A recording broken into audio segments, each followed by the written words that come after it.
Blood Song. What an epic title. I'm so excited to read this book just from the title alone. This is going to be epic. Blood Song is the first book in Raven's Shadow trilogy by Anthony Ryan. It was first published in January of 2012, and it has sadly never won an award, even though I think it deserves it. But of course, rewards are not everything. It does stand at a respectable 4.4 out of 5 on Goodreads, with 87,000 ratings and almost 5,000 reviews, which I think is way too low of a number. I picked this book up because of the name. The name Blood Song is just epic and it just caught my eye. So let's talk about the cover instead. The cover is boring. It's just a guy. And I know it's supposed to be Valen, but it's just a guy. And those type of covers are so boring. My girlfriend said it reminded her more of ice and coldness than blood when she looked at the cover, especially with all this in the background. I suppose you could argue it makes sense because he is a bit of a cold-hearted person and all that, but honestly I don't think the cover fits particularly well with the title. And also the cover photo is done by Nick Keeble, I think that's how it's said. And it does catch the seriousness that Valen has going for him. But at the same time, I feel like it doesn't catch the calmness of him. Valen strikes me as a calm character who isn't intimidating on purpose. This guy is intimidating, but it's 100% on purpose and something he wants you to feel. I don't think Valen wants that. And this is not a knock on Nick Keeble's, work, because he's most likely working with a description, and without knowing, he probably hit the best he could, but it's just not the type of cover I like. But anyways, let's get into the story. So I quickly did a scan through the book and noticed that Vernier's POV was something that every section shared. And it seems the story is set kinda like Empire the Vampire, in that it is in-universe told story, meaning the characters telling their own story to us. And I gotta admit, I'm a sucker for that type of storytelling. And yeah, I've lost it. And talking of this Vernier section, I really like how cordial and relaxed they are around Hope Killer. We don't know his story yet, but we're told how great of a warrior he is. Yet he's treated with respect and allowed to keep his sword and everything. And when reading a book like this, it's always a gamble in my opinion. We know Valen will be fine, or else he wouldn't end up on the boat and all that. That means there's a huge risk and loss of tension. But Ryan manages to perfectly create tension and make the reader feel there is a risk. The Order is a serious place. A school of combat is often used as a setting. And making it religious isn't anything new, but how Ryan handles it feels different. Something I noticed was how all the teachers weren't just serious battle veterans, but people of many different ways of handling the PTSD of battle. And also, they were just different people. Something that is then clear is if someone knows how weapons work, and also don't have to be a master weapon. But if you're gonna have someone be a teacher, you need to show you understand the basics. I think the scene where Valen used Solus's eyes to see where the strike is coming from is a perfect example. I used to teach Modern Arnis, and one of the ways we would teach new students to not reveal a strike was to not look where they will strike. We would also tell them as soon as the person in front of them is somewhat competent, their eyes won't reveal anything, but an unskilled fighter would. And I think that is what Solus tried to teach them, that it is the small details that makes you able to read what your opponent do. And we then get time skip to the first test after 1 year, which I think works great for the book. We can get the introduction to all the things, then we have and learning we can get an introduction to all the things they have and are learning about the world, but the pacing won't suffer. We also get to see they have learned things in the first test, which I really enjoyed a lot. The test itself, Speaking of the first test, this is the first time we get some sort of action, but also a mystery. Who are the assassins? Why do they want to kill Valen? The test itself was great to show us that Valen has learned after his first year. We can see he has come a long way from the scared child to a scared child that acts on instinct. The story quickly moves on to preparing for the second test, which is kind of the same as the first, just in the winter. That did surprise and disappoint me a little, but it was fine because so much happened that it changed the way the test was supposed to go. We get the early seeds of a challenge to Valen's faith.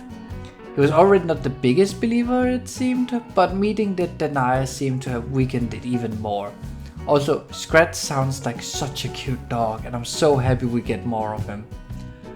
The next thing is the third test. We're basically moving from test to test, and the third one surprised me a lot.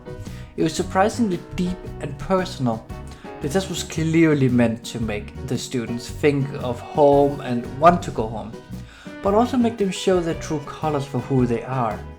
And I think those that failed was those who couldn't show their true nature, or wouldn't. I honestly really liked it, and I want more on the personal level. I really want Ryan to explore these characters more, because I think they're interesting and funny. Also, Ryan is really good at exploring the human psyche. Like, it's insanely well written, well done, and it's super interesting. And then we get to my least favorite part, and that is the sword smithing chapter. The idea is fine. I just wish we would get more of the students smithing their own blade, not just sharpening it.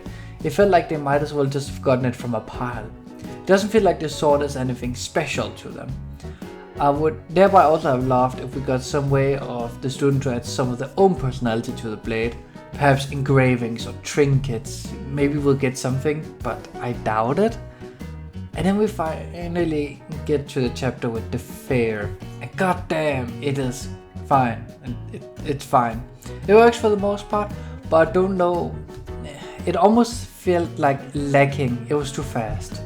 What we get that I do love is Valen realizing that Solace cares a lot for the students, that they're his and he shaped them.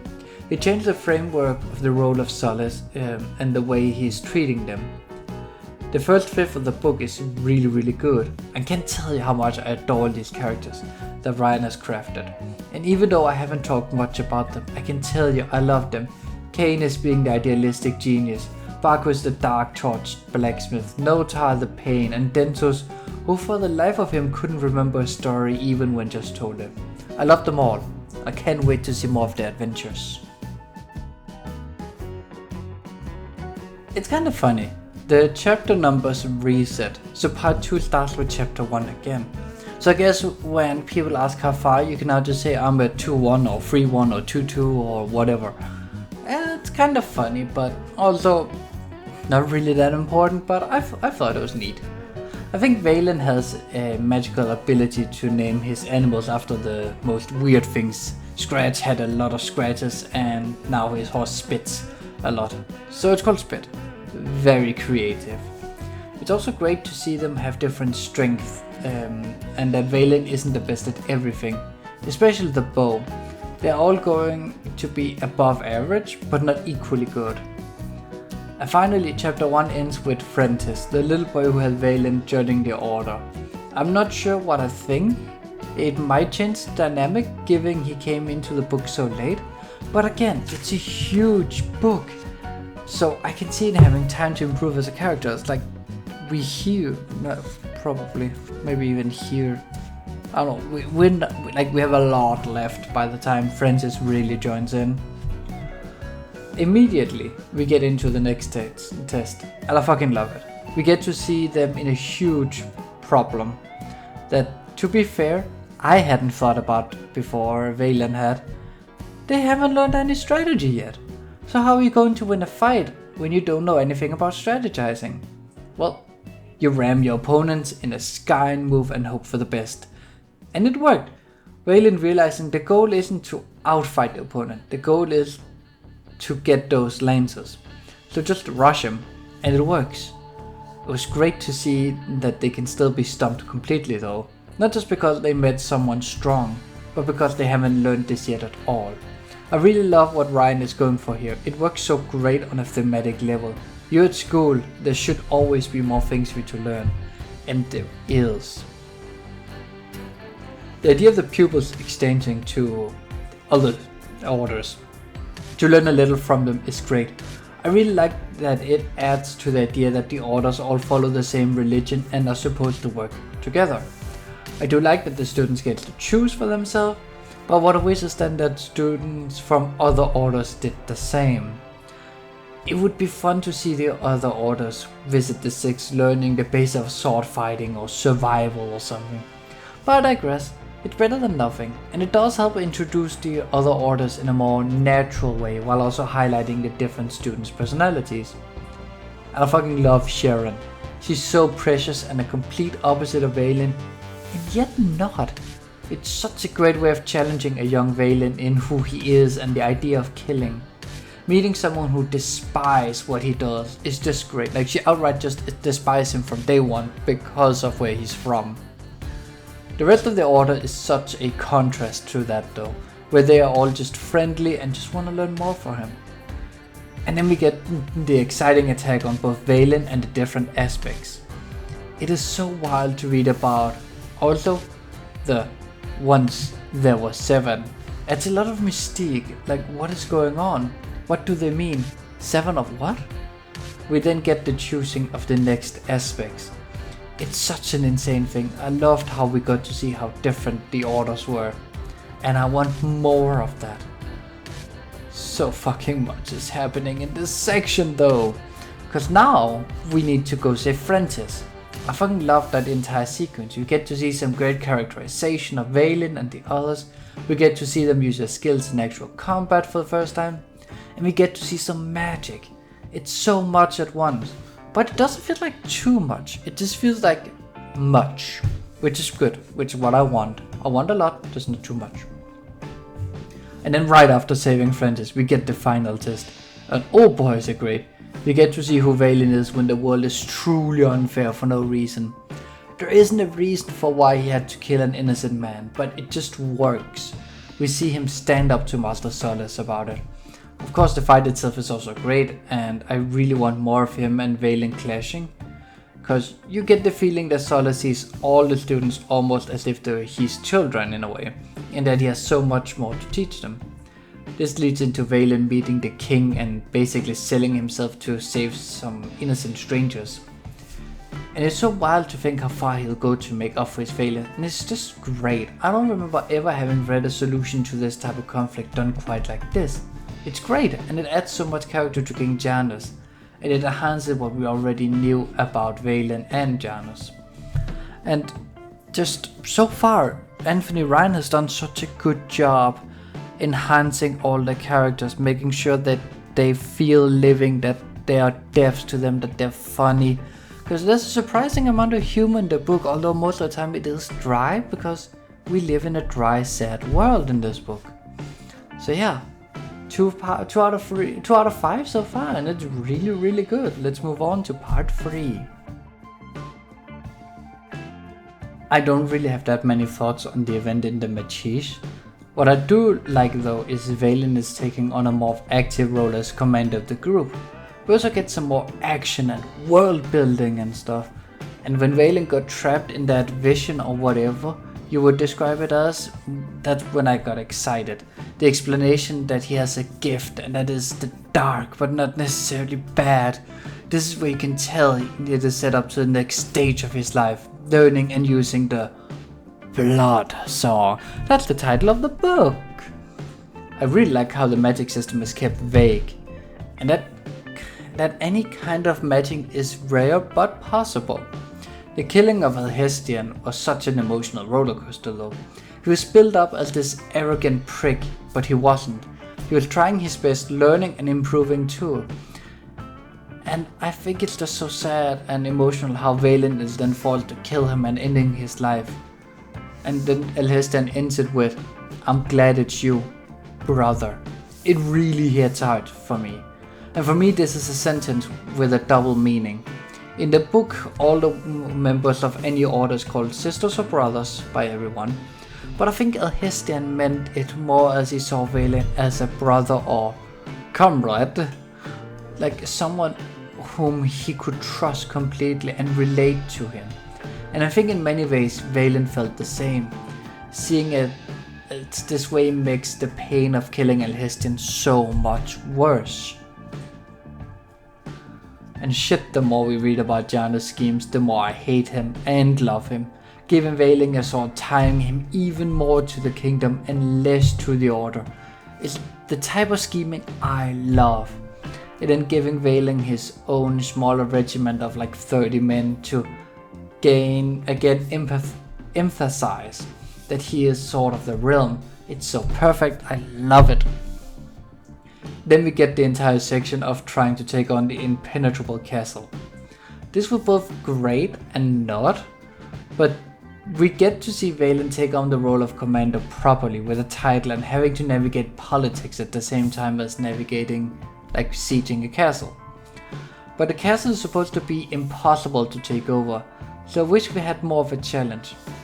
I do believe the garrison was way too small for the castle and therefore easier to sneak in and take out, but it would still be better to see it be just a little more difficult.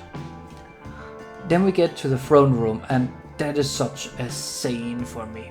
You can tell the Ursa was scared and what is going on is not what he wanted. Clearly if he wasn't influenced by something, he wouldn't have killed his own dad. And the fact he got Sharon, the bastard. I wish Valen had gotten around to questioning him and that Bacchus hadn't killed him. Then we're right on to more action. This book has at times quite a high pacing and at other times it slows down.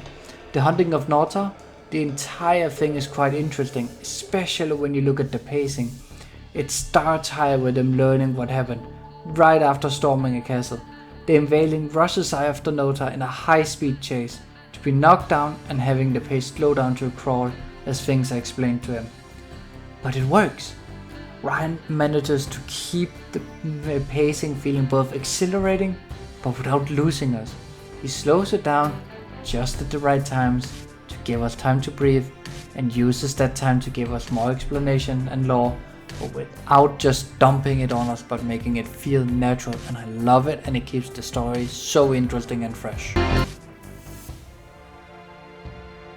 We start this section with the scene for why he's called Hope Killer. It's such an underwhelming scene. Like, the warrior Hope is such a bad knight that even Valen is kinda in shock. Well, he's more shocked when he learns who it was, but not so shocked for how badly he thought. Because we get a great callback to both the capture the flag game and teaching of Master Solace, where we kinda learned how he knew that Hope would be such a bad knight. And then we go back to how we got to the invasion, and it's wild that the Bloodsong wanted him to kill the king. How would the realm have survived? Would it have survived? What would happen to Valen? Could he have escaped? How would he escape? So many questions, yet he chose what was the easy option in my opinion. He did nothing, and suddenly the Bloodsong went quiet.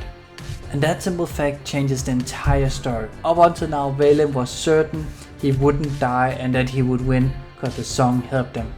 But now he has to rely on himself, and the outcomes are no longer as certain. Now let's skip ahead to attack on Lineage. It's great to see Valen and his brothers have learned some tactics.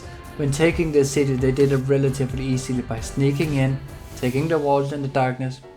But what is really impressive is how Valen lets the governor keep control and lets the city keep on existing, as if nothing happened. Well, almost. But still, I love it so much. We finally get some more on the Bloodsong and how it works.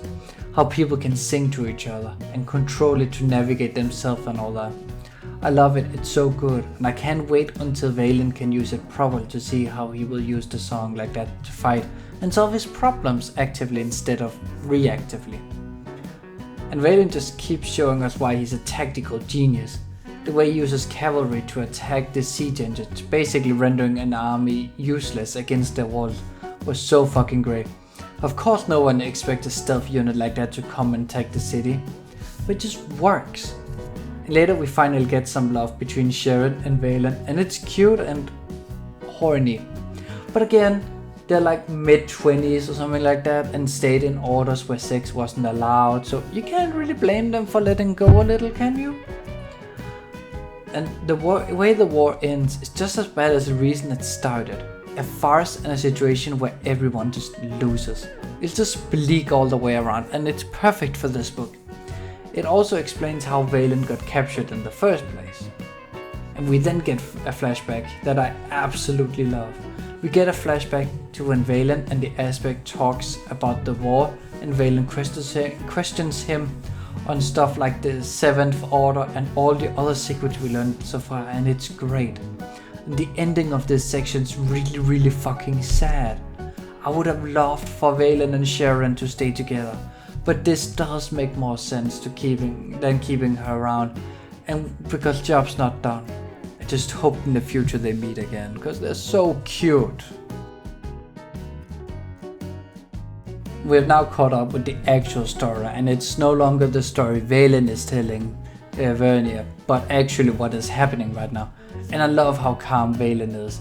We spent the first part having Vernia's POV, which means we get to see Valen how everyone else sees him. Cold, calculated, and someone who doesn't care. And we never see Valen afraid of the future, nor do we see any threats to him. We see a man totally in control of the situation he shouldn't have any control in. But we aren't shown, given Vernia can't hear it, it's the blood song that's guiding him. And this we see when we get to the fight against the shield, which was the original premise of the entire story and the entire capture. And the fight against the shield is a weird one. On one hand, it's great, but it's also short and easy for Valen to win. But again, real life duels are also short and not these long drawn out battles we tend to see in fiction. On the other hand, I would like for it to be a little longer, but I think all in all it's fine. And then we get to the revelation for what is going on. And I'm not going to spoil it all, but what is wild is that Bacchus was behind it all. Kinda. And I love that when you think about it, the attack on the Cumbraelan castle and Bacchus killing Muster is just him hiding his own tracks. He knew if he didn't do it, then Muster would have spoiled everything for Valen. And we also get sequel baiting. And given it is a trilogy, it is not too bad. We know what's going to be the goal of book 2, save Francis, and I'm excited because I really want to read Tower Lord. Oh boy, this was a long review, but the book is also over 700 pages and it's even densely written. But goddamn, this book is good. And I want more and more and more. It's so fun to read and love the characters. This is the debut novel for Anthony Ryan, and if all his other books are just half as good as this, then he's a force to be reckoned with. I wish more people knew of him. He's so good and I can't wait to read the rest of the trilogy. Valen is such an interesting character and the secondary characters all stand out and are fully fledged without taking time away from the story. It's a dark epic fantasy where no one is good or evil, well, except for one person, and I like that. There are schemes everywhere and tactical brilliance, and a lot of it does come from Valen. But he isn't perfect. He does mess up. He does ruin it for himself. And he does torture himself with his choices. I cannot recommend this book enough.